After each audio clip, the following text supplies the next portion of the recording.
Bonjour à tous. Euh, Petite vidéo tuto. En fait, j'aurais un projet qui serait de coder notre propre jeu Roblox avec un ami à moi. Et donc, j'ai commencé à apprendre le Lua. Et je me suis dit que vu que ma chaîne parlait de développement de jeux, j'en ferai un petit tuto de ce que j'ai pu apprendre. Je vais un peu vous montrer les bases du Lua si vous, ça vous intéresse. Le Lua qui est utilisé sur Love 2D et sur Roblox Studio, il me semble. C'est un langage assez facile. Une fois qu'on a compris le principe, on peut aller assez loin. Moi, j'ai regardé quelques petits tutos et en vrai, ça va. Je fais aussi un tuto parce qu'en vrai, il n'y a pas beaucoup de tutos sur YouTube non plus. En tout cas, il n'y en a pas des milliers. Donc, bah, ça en rajoutera un sur la liste. Donc, bon, commençons maintenant. Donc, la première chose qu'on pourra faire, c'est print. Donc, print qui veut dire en anglais écrire, imprimer. Et donc, alors bien, ne pas oublier les parenthèses. C'est là-dedans qu'on va mettre qu'on veut écrire. Alors toujours dans le langage Lua, dès qu'on veut mettre une chaîne de caractères, c'est-à-dire des lettres, on met les guillemets. Et par exemple, là, je peux mettre ce que je veux. Exemple. Donc, juste avec ça, voilà. Là, c'est le terminal. Et on va voir le résultat de notre code.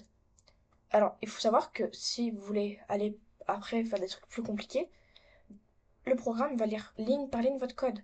Donc, si après, je print, euh, je print, parenthèse, guillemets, je sais pas moi, grand E, c'est vraiment des exemples, hein. Je fais vraiment n'importe quoi là, et bah E va être après ça là. Donc ça, c'est le premier truc très important sur le langage Lua, puisqu'on va l'utiliser pour pouvoir vérifier nos codes. Donc maintenant, euh, bon, maintenant on va voir un autre truc très important sur le langage Lua, ça s'appelle les variables. Alors les variables en fait c'est comme une boîte qui va pouvoir stocker une chaîne de caractères, donc des lettres, ou aussi des chiffres, des valeurs numériques. Donc voyons ça. Alors si vous utilisez juste tutorial point, je crois il s'appelle comme ça le site, il n'y aura pas besoin de faire local avant. Le lien du site sera dans la description, bien sûr. Par contre, si vous utilisez Roblox Studio, moi, de ce que j'ai compris dans les tutos, il faut toujours mettre local. Donc, vu que c'est pour Roblox Studio, je vais prendre l'habitude de mettre local. Et maintenant, on va nommer notre variable. Donc, on va juste écrire comment on veut qu'elle s'appelle. Donc là, A. Après, on met égal. Donc, soit on met une valeur. On peut mettre 13, par exemple. On peut aussi mettre une chaîne de caractères. Par exemple, je sais pas moi. Hop là, mon pseudo. Il faut savoir que le Lua accepte aussi les nombres à virgule. Bim. Donc voilà tout ce qu'on peut écrire avec. Et après, il y a aussi d'autres types de variables, mais qu'on verra plus tard. Peut-être même dans une autre vidéo. Donc, admettons que 1 est égal à 0. Et donc, là, on va faire un truc très simple. C'est qu'on va print, donc ce qu'on a pris juste avant, entre parenthèses, A. Alors, vous remarquerez que j'ai pas mis les guillemets. Parce que si je mets les guillemets, ça va afficher A sur la console. Mais moi, je veux pas qu'il écrive A. Je veux qu'il écrive la variable A. D'ailleurs, si on sélectionne le A, on peut le voir ici. Maintenant, si j'exécute, il va être écrit 0 parce que A est égal à 0 et nous venons d'appeler A. Maintenant, euh, on peut aussi faire ça avec des chaînes de caractères. Bim. Toujours sans les guillemets. Parce que là, si je fais A, je vais écrire A. Donc sans les guillemets. Parce qu'avec les guillemets, on écrit le mot A. Là, ça va bien écrire Crépit31. Euh... Voilà. Maintenant, on va voir les conditions. Alors, les conditions, c'est quoi? Admettons que A est égal, j'aime bien le petits espaces, est égal à 0, et que B est égal à, je sais pas moi, 1. Donc là, on va utiliser des mots clés en anglais. Donc en fait, on va dire si A est égal à, je sais pas moi, 1, B va être égal à 2. Donc on va changer la variable B, parce qu'on peut aussi les changer du coup les variables. Donc if, ce qui veut dire si en anglais, euh, A euh, égale à, mince, j'écris plus, égale à 1, mettez un espace. Alors en fait, si vous ne mettez pas d'espace, donc zen, qui veut dire alors, bah ce qui va se passer, c'est que la condition va pas être remplie. En fait, il faut que, voilà, il y a ce petit trait là qui va descendre jusqu'à la fin, et à la fin, on va mettre end, qui sera la fin de la condition. Mais vu que c'est la fin, il faut pas qu'il y ait l'espace. Bim, comme ça. Comme ça, la condition est fermée. Donc en fait, la condition, ce qui va se passer, ça va être là. Donc zen. Et par exemple, j'avais dit quoi? B est égal à 2, on avait dit. Voilà. Euh, J'aime bien mettre des petits espaces, ça aère le code, on va dire. N. Bon, en fait, donc, cette petite condition, là, alors, ah oui, en fait, là, il va rien se passer. Alors, oula, il y a eu une erreur.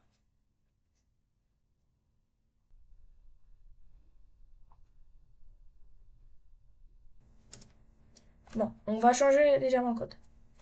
Si la variable a est égale et supérieure à 0, ok, c'est bon. J'ai réglé le problème.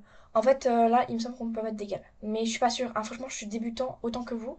Là, tout ce que je vais vous apprendre dans ce tuto, c'est tout ce que je sais sur le lieu. Hein, donc, j'ai pas un niveau extrêmement fort. Alors, par contre, pour pouvoir avoir les informations, après, on va faire print. Donc, toujours sans, sans les guillemets, parce qu'on va juste print. Là, on va juste print les variables. Donc, on va aussi print ici. On va print B. Hop là. Donc, là, on peut voir que 0, 1, comment on a mis. Parce que la variable ne s'est pas réalisée, parce que A est égal à 0, il n'est pas supérieur à 0. Par contre, si je mets 1 ici, donc A est égal à 1, parce que j'ai mis un 1 pour que la condition se passe. Et maintenant, on peut remarquer que du coup, B est à 2. Voilà. Maintenant, on va voir une version poussée des conditions. On peut mettre else, euh, else, donc ça veut dire sinon, je sais pas moi, A égale 1, 0. Donc par exemple, on peut dire que là, ça fait 1, 2. Non, est égal à 1 du coup. Désolé, parce que j'ai une petite idée.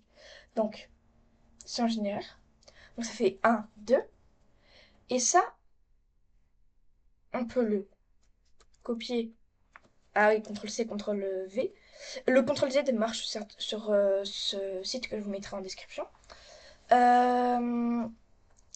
Eh bien, on peut voir que euh, si jamais A est égal à 0, donc la condition ne va pas se réaliser. Nous sommes bien d'accord sur ça. Sauf que, c'est dit que si la condition ne se réalisait pas, A passait à 1. Ce qui fait que si la condition ne se réalise pas, A se réalisera forcément au prochain. Donc, 1, 1. Oula, désolé, j'ai dû faire une petite manip. Ah oui, en fait, ça, il va falloir le déplacer ici, parce que du coup, la variable change la valeur de a quand on print. Donc ça marche pas. Hop là. Donc, je refais l'expérience. 0, 1, donc nos variables. Et après, vu que ça, c'est passé à 1, bah ça passe à 2. Voilà, c'est tout pour les conditions. Maintenant, on va voir autre chose. On va voir les fonctions. Alors, pour cela, comme dessus, on va se faire deux petites variables, toujours très utiles. Hmm. Ah, et, elles sont toutes les deux à 0, disons, admettons.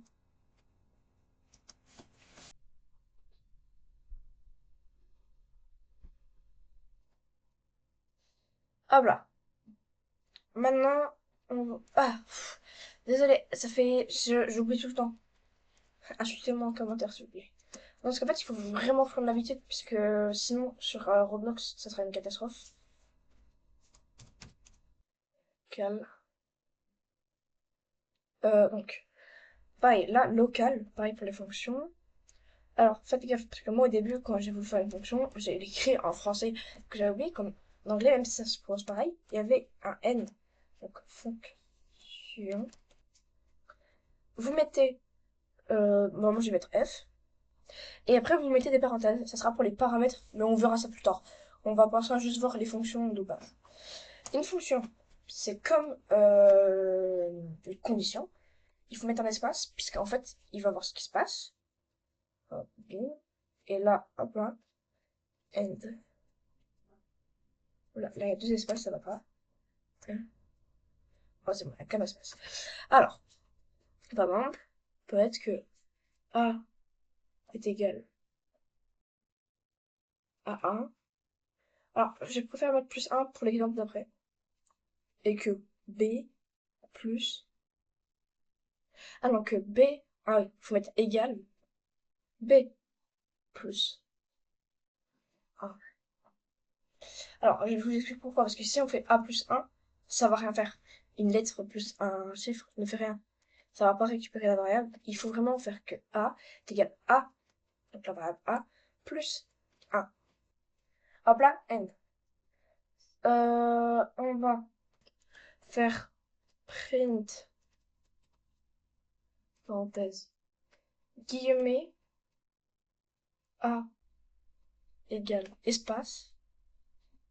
Et là, on va faire une espèce de point A. Alors, ce que je viens de faire, vous l'avez pas dit au dernier tuto, dire au dernier chapitre du tuto, parce que ça servait un peu à rien. Mais là, du coup, je vais vous expliquer ce que je viens de faire. En gros, les deux points, c'est pour coller la variable, donc qui n'est pas un texte, à mon texte. Ce qui fait que là, on peut voir que A est égal à 0. Ça fait une petite phrase, c'est plus simple que juste avoir 0, 1, 1, 1, c'est un peu too much. Donc maintenant, on va faire la même chose, mais euh, avec B du coup.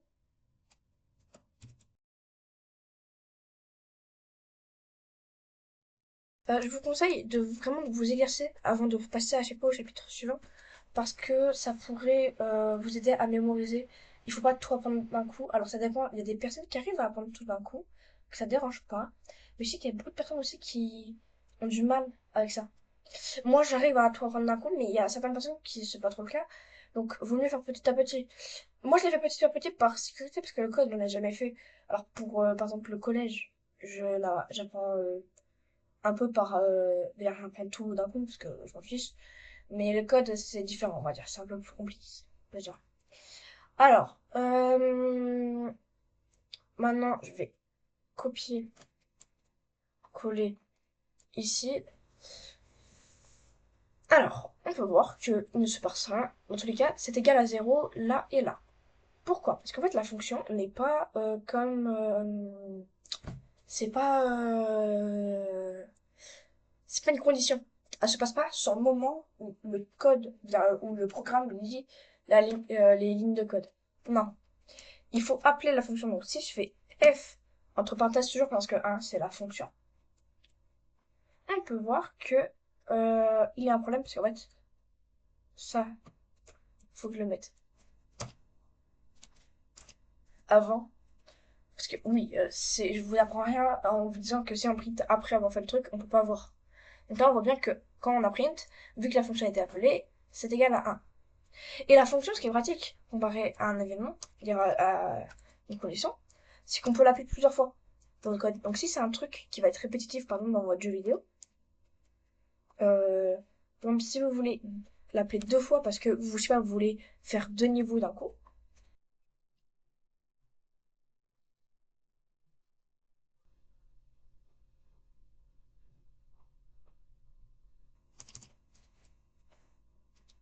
donc là, 0, 0, 1, 1, et là, ça fait 3 parce que je l'ai appelé deux fois. Donc en fait, une fonction, je peux l'appeler autant de fois que je veux. Attendez, je seconde tout ça.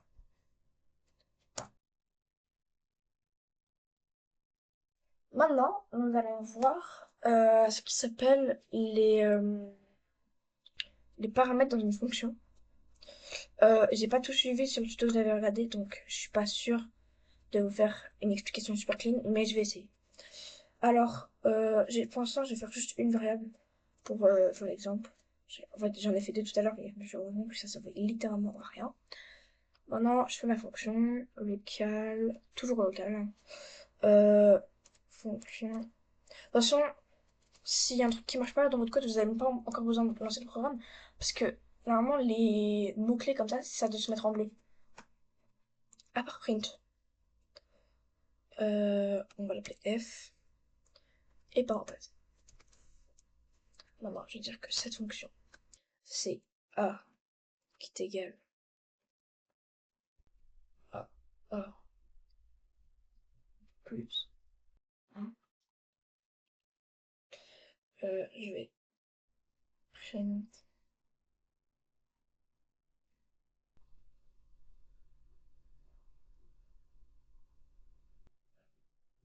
la valeur de A et il est égal à les deux points pour coller. Ah bah, voilà. Oula. Ah oui, en fait, vous remarquerez que là, je l'ai pas écrit correctement. Il faut bien sûr le petit mot-clé end, enfin, en minuscule, vu que c'est un petit mot-clé. Non, le blague était pourri, désolé. Après, sinon, on ferme pas la fonction. Donc maintenant, je relis. Voilà, la valeur de A est égale à 0. Donc, je vais le CTRL C. Je vais aussi le mettre avant, là.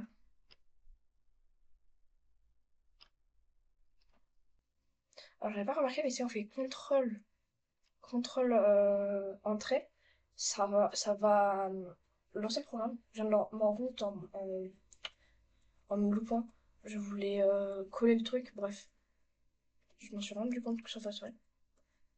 Donc ça peut être pratique. C'est un petit raccourci où il appuie sur execute. Bon, dans tous les cas, que ce soit là ou là, la valeur de A est égale à ça. Euh,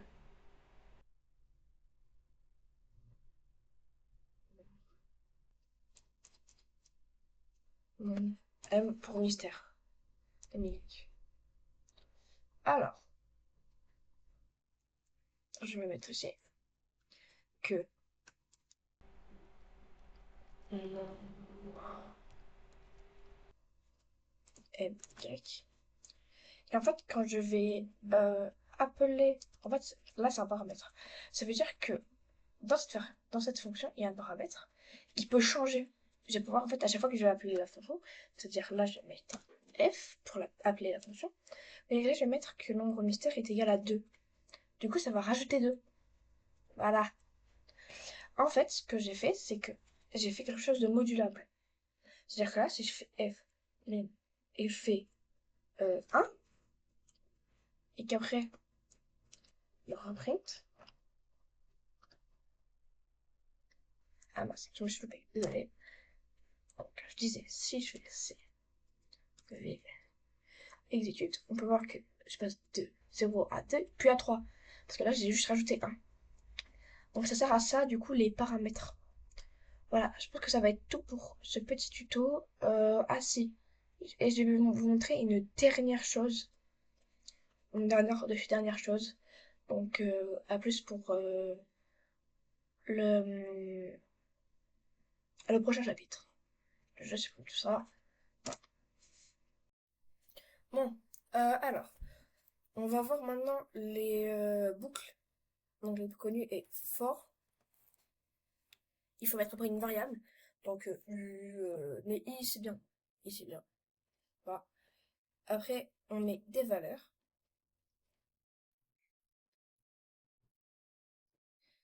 Et on met do. On ferme. Ici, on met du coup un espace.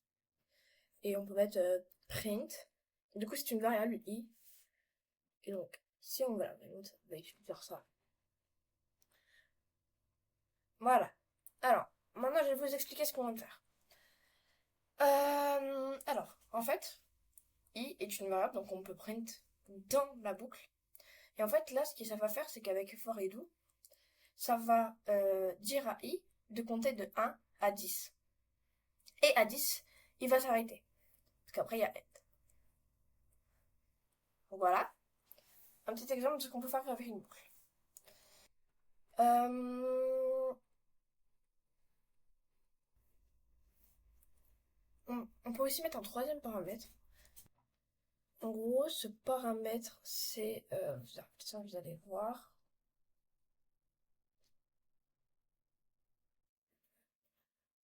Alors, j'aurais dû mettre 0 ici plutôt. Alors, en fait, ça va être de combien on va compter. Donc, par défaut, il a 1 quand on met rien. Mais là, je l'ai mis à 2, par exemple. Et du coup, bah, ça fait 0, 2, 4, 6, 8, 10. Donc, voilà les boucles. C'est assez simple à prendre en main. Bah, je vais vous laisser avec ce petit tuto. Je pense que ça sera tout pour ce tuto.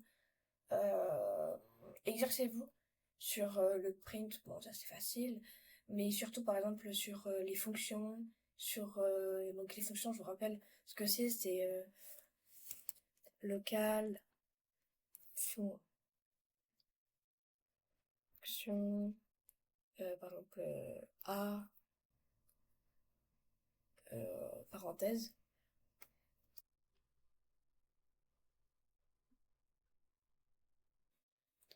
Alors là j'ai fait une petite erreur, là, n,